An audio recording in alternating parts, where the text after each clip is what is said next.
All right, so now I've shown you how to get your knives sharp, but you may be asking yourself, how do I get my knives sharp? Well, stick around and I'm going to let you dive into the deep cut on deep cuts. So, commenter Marcus Johnson brought up the fact that to really get a superior edge on your knife, you need to create and remove a burr on that knife. Now, I have been sharpening my knives in this method my whole life, and I've gotten very sharp knives. I've been able to shave with my knives. I've had absolutely no problem.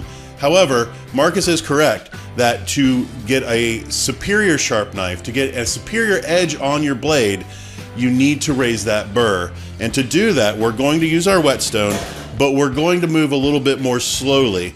Again, looking for that same about 20 to 25 degree angle. We're going to place the knife onto the stone, applying downward pressure as we push it away from us. We're going to remove that pressure as we bring it back and work the knife back and forth. And this is going to raise the burr on the edge of the blade. And we're slowly moving up the blade, making sure to keep that same angle the whole time.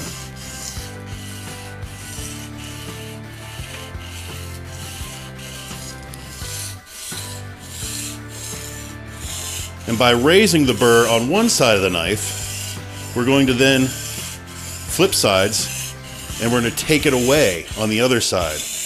And that is going to leave the absolute sharpest edge that you can get on your knife. Now, why would you want to do that?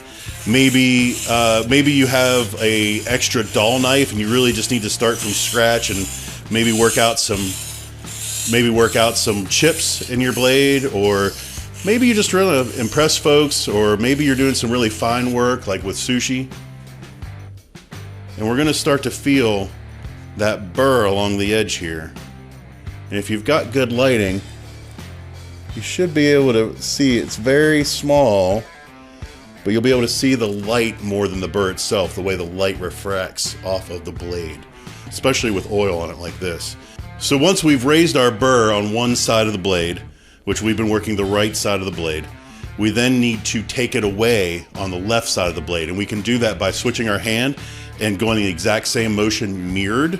Or because my wrist really knows that angle, I want to keep it in the same hand, but to get the left side of the blade, I'm going to flip it over, but I'm still going to put little to no pressure on the blade as I'm going towards the edge, and then pressure as I come away from the edge.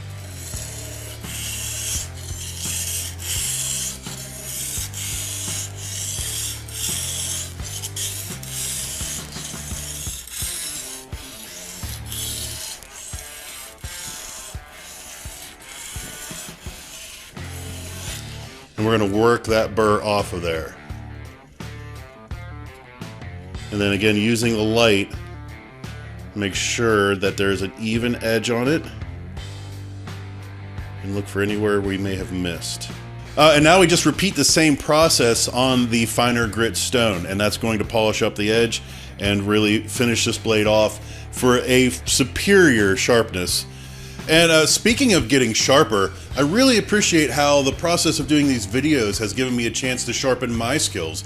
A lot of these things I have been doing my whole life, or for 20 years in a professional kitchen, and by me teaching you all what I know, I have to get better at what I do, and that's an awesome opportunity to have.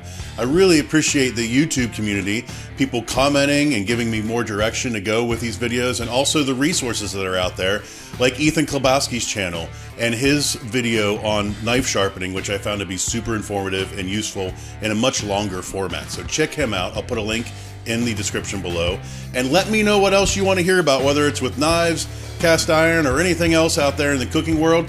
Like, comment, subscribe. Thanks, guys.